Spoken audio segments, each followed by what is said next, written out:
السلام علیکم ویورز۔ جو راستے اللہ تعالیٰ سے جوڑتے ہیں وہ بہترین ہو جاتے ہیں۔ اللہ تعالیٰ کی طرف جانے والا ہر راستہ دل کو سکون بخشتا ہے۔ ایسے محسوس ہوتا ہے کہ اکیلے ہونے کے باوجود بھی کوئی ساتھ ہے۔ انسان کی تمنا نہیں ہے کیونکہ اللہ ساتھ ہے۔ کوئی چھوڑ دے تب بھی دل شکر میں ڈوبتا چلا جاتا ہے۔ ہم مصلحت سمجھ کر شکوے کے انبار نہیں لگاتے۔ وہ رحمان ہے، اس سے جڑنے والے غنی ہوتے ہیں۔ جو اس سے جڑتا ہے وہ اسی کے دل میں ہمیشہ کے لیے بس جاتا ہے۔ زندگی کے چاروں طرف محبت الہی ہوتی ہے۔ تم دیکھنا اللہ کی مدد آئے گی، وہ ایسی مدد کرے گا کہ تم گمان بھی نہیں کر سکتے۔ وہ تمہیں ایسے تھام لے گا کہ تم شکر کرتے نہیں تھکو گے۔ وہ تم پر ایسا فضل کا نظام چلائے گا کہ تم سربہ سجود ہو جاؤ گے۔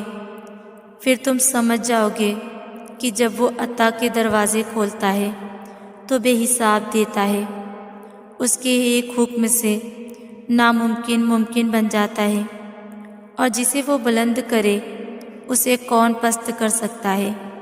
وہی تو ہے جو سارے غموں کو نجات دیتا ہے۔ اللہ کے آگے اتنا ضرور رو لیا کریں کہ آنکھ لوگوں کے سامنے کمزور نہ پڑے۔ اللہ سے اتنا ضرور مانگ لیا کریں کہ دنیا کے آگے ہاتھ پھیلانا نہ پڑے۔ اللہ سے اتنی باتیں ضرور کر لیا کریں کہ کسی محفل میں بھی احساس تنہائی نہ ہو۔ یقین جانیں اللہ سے زیادہ بندے کا دوست کوئی نہیں، اور وہ بہترین مددگار ہے۔ ہم کیسے کہہ سکتے ہیں کہ اللہ ناراض ہے ہم سے؟ آپ اللہ سے اچھا گمان رکھیں۔ جو خطا ہوئی اس کا احساس ہو جانا بھی اللہ کا آپ سے راضی ہونے کا اشارہ ہے۔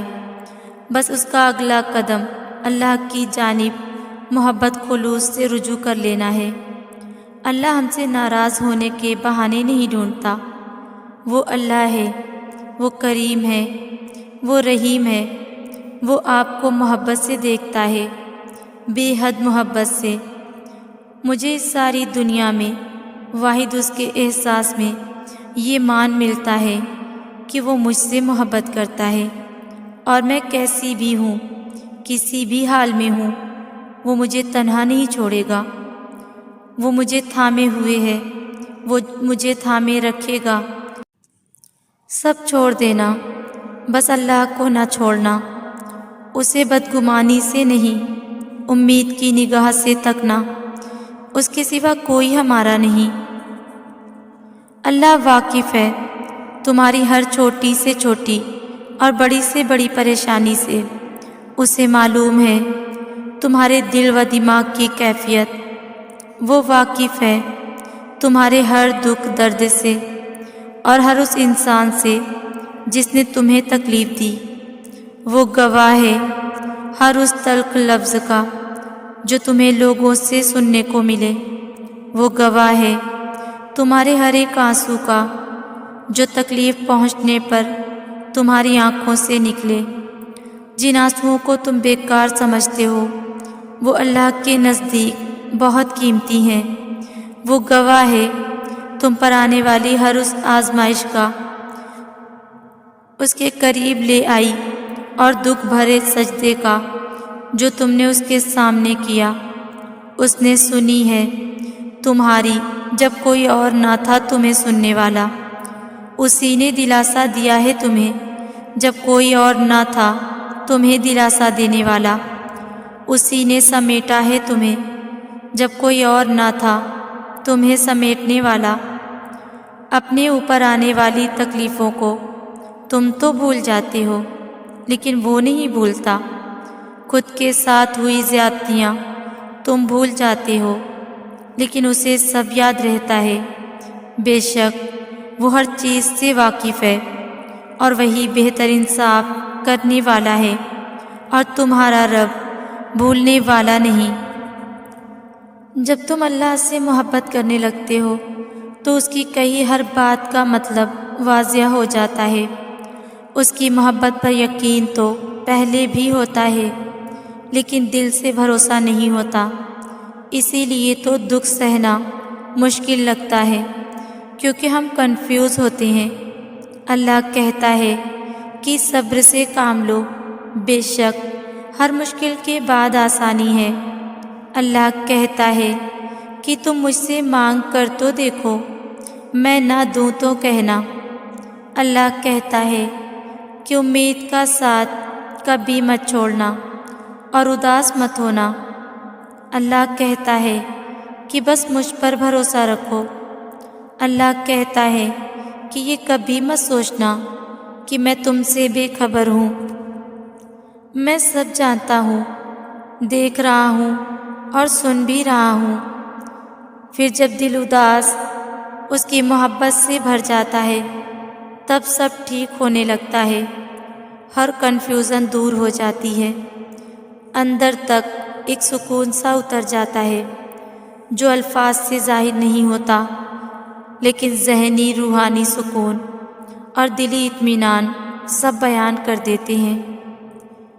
ایک تدبیر انسان کرتا ہے اور ایک تدبیر رب کرتا ہے، اور دونوں کی تدبیر میں اتنا ہی فرق ہے جتنا کہ دونوں کی حیثیت میں۔ ایک ذات ہے اور دوسرا خاک۔ خاک کی لاکھ تدبیریں بھی ذات کے ایک کن کا مقابلہ نہیں کر سکتی۔ تو مایوس کیوں ہوتے ہو؟ وہ ہے نا خالق غم کا بھی اور خوشیوں کا بھی۔ جب اللہ نے کہہ دیا کہ میرے حکم کے بغیر ایک پتا نہیں ہل سکتا، تو کیا یہ غم جو تمہاری زندگی میں ہے اس کا علم رب کو نہیں ہوگا؟ مجھے نہ یوں تو اللہ پہ اکثر پیار آتا ہی رہتا ہے، مگر جب وہ کہتا ہے نا کہ اے انسان بتا تجھے کس چیز نے رب کی رحمت سے مایوس کر رکھا ہے، تو مجھے میرے اللہ کے انداز کلام پہ واری نثار ہو جانے کو جی کرتا ہے کہ اللہ خود کو تمہارا بہترین وارث کرتے ہیں۔ تو کیا اللہ تمہیں یوں ہی لا یعنی خواہشوں کے پیچھے ضائع ہونے دے گا؟ نہیں، وہ تمہیں اپنی محبت سے اتنا خوبصورت اور اتنا مکمل بنا دے گا کہ تم اپنی قسمت پہ ناز کرو گے۔ وہ ہے نا بہترین مالک۔ یہ آزمائش تو بس تمہارا اندر مضبوط کرنے کو آتی ہے، تاکہ تم اپنے رب پہ یقین کامل کرو کہ اس کے ہر کام میں حکمت ہے، اور جب اس کی حکمت سامنے آتی ہے تو لوگوں کی تدبیریں اور تمہاری پریشان کر دینے والی خواہشیں سب الٹی ہو جاتی ہیں۔ بس محبت بن جاؤ اور اپنے رب کی مدد کو تکتے جاؤ کہ وہ کب، کہاں، کیسے اور کس طرح راستے بناتا ہے۔ کیا ہوا؟ پھر مایوسی ہو رہی ہے؟ سب پھر سے الجھ گیا ہے؟ تھک گئے ہو اب تم؟ بس اب چاہتے ہو کہ یہ زندگی ختم ہو جائے؟ تو یہ سوچو، اس رب کے آگے ایسے مایوس ہو کر جاؤ گے، اور وہ جب پوچھے گا کہ مجھ پر بھروسہ کیوں نہیں کیا، جب میں نے وعدہ کیا ہے کہ میں ساتھ ہوں تو تم نے یقین کیوں نہ کیا؟ تو بتاؤ کیا دو گے جواب؟ ہاں، مسائل تھکا دیتے ہیں، لوگ جینا مشکل کر دیتے ہیں، لیکن یاد رکھو یہ سب عارضی ہے۔ تمہاری زندگی کے کالے بادل چھٹ جائیں گے، سویرا ہوگا، بس یقین رکھو۔ تم مایوس کیسے ہو جاتے ہو اپنے رب سے؟ ذرا ایک لمحے کے لیے اپنی زندگی کے تمام مسائل اور لا حاصل خواہشات کو سوچو۔ تم دیکھو گے کہ اکثر مسائل صرف تمہارے وہم اور سوچ کی وجہ سے تمہیں پریشان کر رہے تھے۔ جبکہ اصل میں کچھ تھا ہی نہیں، اور کچھ امتحان ایسے ہوں گے جن سے تم نے زندگی کے بہت بڑے سبق سیکھے ہوں گے، اور پھر تمہاری وہ لا حاصل خواہشات جن کے پورا نہ ہونے پر اب تم شکر کرتے ہو، تو بتاؤ کیا تم نے اپنے ہر مشکل وقت میں اپنے رب کو اپنا ساتھی نہیں پایا؟ کیا بہت بار جس کی بس تم نے خواہش کی تم کو وہ نصیب نہیں ہوا؟ کیا وہ راستے نہیں نکال دیتا ہر بار؟ تو جب تم خود اس رحمان کی رحمت سے واقف ہو تو مایوسی کیوں؟ وہ آسمان والا تمہارا نگہبان ہے۔ شاخوں کو خالی بھی اللہ کی ذات کرتی ہے، اور شاخوں کو پھولوں اور پھلوں سے بھرتا بھی اللہ ہے۔ پھر تمہیں کون سی بات اللہ سے مایوس کرتی ہے؟ بس بیج ضرور بونا، وہ بیج دعا کی صورت میں ہے، نیت کی صورت میں ہے، گمان کی صورت میں، صبر اور امید کی صورت میں ہے۔ دعا کرو گے تو اللہ پاک اس کو ہرا بھرا کرے گا، سچی نیت ہوگی تو اللہ اس کو پھل دے گا، جیسا گمان ہوگا وہ تم سے ویسے پیش آئے گا۔ صبر اور امید کرو گے تو شاخوں کی ڈالیاں پھلوں سے بھر جائیں گی۔ اللہ پر بھروسہ رکھو، وہ سب ٹھیک کر دے گا۔